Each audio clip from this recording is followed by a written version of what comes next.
ಗ್ರಾಮಾಯಣ ಈ ಸಿನಿಮಾವನ್ನು ದೇವನೂರು ಚಂದ್ರರವರು ಡೈರೆಕ್ಟ್ ಮಾಡಿದ್ದಾರೆ. ಸಿನಿಮಾ ನೋಡೋಕೆ ಮುಂಚೆ ಟ್ರೈಲರ್ ನೋಡಿದ ನನಗೆ ಈ ಸಿನಿಮಾ ಮೇಲೆ ಕ್ಯೂರಿಯಾಸಿಟಿ ಸ್ಟಾರ್ಟ್ ಆಯಿತು. ಹಳ್ಳಿ ಬ್ಯಾಕ್ ಡ್ರಾಪ್, ವಿನಯ್ ರಾಜ್ಕುಮಾರ್ ಅವರ ಡಿಫ್ರೆಂಟ್ ಲುಕ್, ಸಾಂಗ್ಸ್ ಎಲ್ಲವೂ ಈ ಸಿನಿಮಾ ಚೆನ್ನಾಗಿದೆ ಅನ್ನೋ ಫೀಲ್ ಅಂತೂ ನನಗೆ ಮಾಡಿಸ್ತು. ಇನ್ನು ಈ ಕಥೆ ವಿಷಯಕ್ಕೆ ಬಂದರೆ ಇಲ್ಲಿನ ಮುಖ್ಯ ಪಾತ್ರ ಶ್ರೀನಿವಾಸ್ AKS ಸೀನಾ. ಇರೋದು ಒಂದು ಹಳ್ಳಿ ದೇವಪುರ. ಊರಲ್ಲಿ ಸ್ನೇಹಿತರ ಜೊತೆ ಕಾಲ ಕಳೀತಾ ಹೇಗೋ ಬದುಕ್ತಾ ಇರೋ ಇವನಿಗೆ ಅಡ್ಡಗೋಡೆಯಾಗಿ ನಿಲ್ಲೋದು ಅಲ್ಲಿನ ಚೀಪ್ ಪಾಲಿಟಿಕ್ಸ್. ಒಂದು ದಿನ ಒಂದು ಹೊಸ ಕೆಲಸ ಶುರು ಮಾಡ್ತಾನೆ. ಸೊ ಅದರಿಂದ ಅವನು ಏನೇನು ತೊಂದರೆಗಳನ್ನ ಫೇಸ್ ಮಾಡ್ತಾನೆ. ಆ ಕೆಲಸದಿಂದ ಯಾರ್ಯಾರ ಮೇಲೆ ದ್ವೇಷ ಕಟ್ಕೊಂಡ, ಜೊತೆಗೆ ಅವನ ಲವ್ ಸ್ಟೋರಿ ಏನಾಯಿತು ಅನ್ನೋದೇ ಈ ಸಿನಿಮಾ ಫ್ಲಾಟ್. ಇದೆಲ್ಲ ಆದಮೇಲೆ ಕೊನೆಗೆ ಕತೆ ಎಲ್ಲಿಗೆ ಬಂದು ನಿಲ್ತು ಅನ್ನೋದನ್ನು ನೀವು ಫಿಲಮ್ನಲ್ಲಿ ನೋಡಿ ತಿಳ್ಕೊಬೇಕು.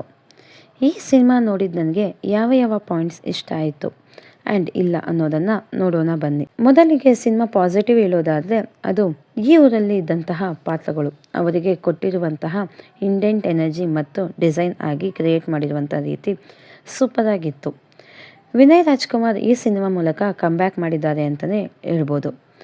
ಆ್ಯಂಡ್ ವಿನಯ್ ರಾಜ್ಕುಮಾರ್ ಮತ್ತು ಅಪರ್ಣಾ ಅವರು ಸ್ಟಾರ್ಟ್ ಆದಾಗಲೇ ಅವರು ಇರೋ ಪ್ರಪಂಚ ಮತ್ತು ಜನಗಳ ವಾಸ್ತವದ ಬಗ್ಗೆ ನಮಗೆ ತುಂಬ ಚೆನ್ನಾಗಿ ಅರ್ಥ ಮಾಡಿಸಿದ್ದಾರೆ ಅಂತಲೇ ಹೇಳ್ಬೋದು. ಸೊ ಇದ್ದದ್ದು ಇದ್ದಂಗೆ ಹೇಳುವಂತಹ ರಾ ಆ್ಯಂಡ್ ರಸ್ಟಿಕ್ ಥೀಮ್ಗಳು ತುಂಬ ಚೆನ್ನಾಗಿ ಬಂದಿದೆ.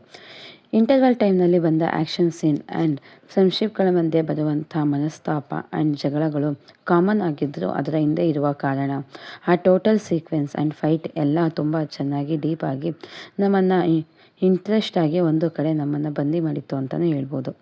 ಈ ಸಿನಿಮಾದಲ್ಲಿ ಬಂದಂತಹ ಬೆಂಕಿ ಹಾಡು ಆ್ಯಕ್ಚುಯಲ್ ಮೂಮೆಂಟ್ನ ಕ್ರಿಯೇಟ್ ಮಾಡಿತ್ತು. ಪರ್ಫಾರ್ಮೆನ್ಸ್ ವಿಷಯಕ್ಕೆ ಬಂದರೆ ಎಲ್ಲ ಪಾತ್ರಗಳು ತಕ್ಕಂತೆ ಅನುಗುಣವಾಗಿ ನ್ಯಾಯ ಒದಗಿಸುತ್ತಾರೆ. ಅದರಲ್ಲೂ ಅಚ್ಯುತ್ ಕುಮಾರ್, ಗೋಪಾಲಕೃಷ್ಣ ದೇಶಪಾಂಡೆ ಎಲ್ಲರೂ ತುಂಬ ಚೆನ್ನಾಗಿ ಅವರ ಪಾತ್ರಕ್ಕೆ ಅನುಗುಣವಾಗಿ ನಡೆದುಕೊಂಡಿದ್ದಾರೆ. ಈ ಸಿನಿಮಾದಲ್ಲಿ ಟೋಟಲ್ 9 ಹಾಡುಗಳಿದ್ದು ಅವು ತುಂಬ ಚೆನ್ನಾಗಿ ಮೂಡಿಬಂದಿದೆ. ಯೋಗಿ ಅವರ ಪಾತ್ರದಲ್ಲಿ ಕ್ಯಾರೆಕ್ಟರ್ ಎಸ್ಟಾಬ್ಲಿಷ್ ಮಾಡಿದ್ದಾರೆ, ಬಟ್ ಇನ್ನೂ ಸಾಕಷ್ಟು ಪಾಸಿಬಿಲಿಟೀಸ್ ಇರಬೇಕಿತ್ತು. ಕಥೆಯಲ್ಲಿ ಸ್ವಲ್ಪ ಪ್ರಾಪರ್ ಕನೆಕ್ಷನ್ ಇಲ್ಲ. ಪೋರ್ಷನ್, ಫೈಟ್ ಆ್ಯಂಡ್ ಡ್ರಾಮಾ ಒಂದಕ್ಕೊಂದು ಲಿಂಕ್ ಡಿಫ್ರೆಂಟ್ ಆಗಿ ಕನೆಕ್ಟ್ ಮಾಡಿದ್ದಾರೆ.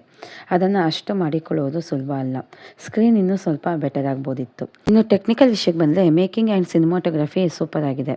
ಹಳ್ಳಿಯ ಅಂದ ಚಂದ ಡ್ರೋನ್ ಶಾಟ್ಸ್ನಲ್ಲಿ ಮತ್ತು ಲೊಕೇಶನಲ್ಲಿ ತುಂಬ ಚೆನ್ನಾಗಿ ತೋರಿಸಿದ್ದಾರೆ. ಟೋಟಲ್ ಆಗಿ ಹೇಳೋದಾದರೆ pre climax and climax super ಆಗಿ ಮೂಡಿ ಬಂದಿದೆ. ಶ್ರಮಕ್ಕೆ ತಕ್ಕ ಪ್ರತಿಫಲ ಹೊಂದಿರುವಂತೆ ಈ ಸಿನಿಮಾ ಇದು ಟೋಟಲ್ ಆಗಿ ಗುಡ್ ವಾಚ್ ಮೂವಿ ಅಂತ ನನ್ನ ರಿವ್ಯೂವನ್ನು ಮುಗಿಸ್ತಿದ್ದೀವಿ. ನಮ್ಮ ವಿಡಿಯೋಗಳು ನಿಮಗೆ ಇಷ್ಟ ಆಗಿದೆ. ಇನ್ನೂ ಯಾರೆಲ್ಲ ಗುರು ಸಿನಿಮಾ ಸಮಾಚಾರ ಚಾನಲ್ಗೆ ಸಬ್ಸ್ಕ್ರೈಬ್ ಆಗಿಲ್ಲ, ಸಬ್ಸ್ಕ್ರೈಬ್ ಆಗಿ, ಲೈಕ್ ಮಾಡಿ, ಕಮೆಂಟ್ ಮಾಡಿ, ನಿಮ್ಮ ಅನಿಸಿಕೆಯನ್ನು ತಿಳಿಸಿ ಅಂತ ಹೇಳುತ್ತಾ, ಆ್ಯಂಡ್ ಇನ್ಸ್ಟಾಗ್ರಾಮಲ್ಲಿ ಮ್ಯೂಸಿಕ್ ಬಾಕ್ಸ್ ಅಂತ ಒಂದು ಹೊಸ ಚಾನಲ್ನ ಓಪನ್ ಮಾಡಿದ್ದೀವಿ.